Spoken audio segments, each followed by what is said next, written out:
শুভ দুপুর বন্ধুরা। তো আমি চাই আমার এই ভিডিওটা সবাই দেখুক, সবাই জানুক। দেখো, কিছু লোক যে আছে নিজে বাঁচতে পারলে, মানে কি বলবো, নিজে বাঁচতে পারলে বাঁচে, পরের কথা ভাবে না। তো সেরকম হয়ে গেছে দশা। তো আমি দেখাচ্ছি এটা আমাদের রাস্তা আর অবস্থা কী আছে।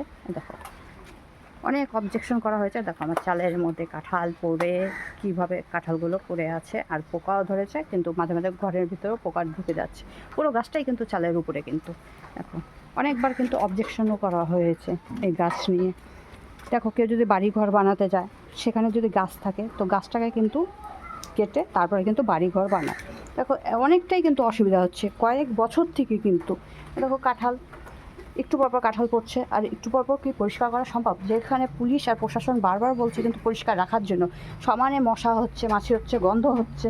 আর তারপরে দেখো, এই নারকেল গাছটা কিন্তু ওনার বাড়ির, তবুও দেখো নারকেল ডালগুলো যে পড়েছে, নারকেল ডালগুলো কিন্তু আমাদের বাড়ির চালে আছে। দেখো, পুরো টিন ঝাঁঝরা ফুটো ফুটো হয়ে গিয়েছে। কয়েক বছর থেকে অবজেকশন করা হচ্ছে, কিন্তু শুনছেই না কিছু।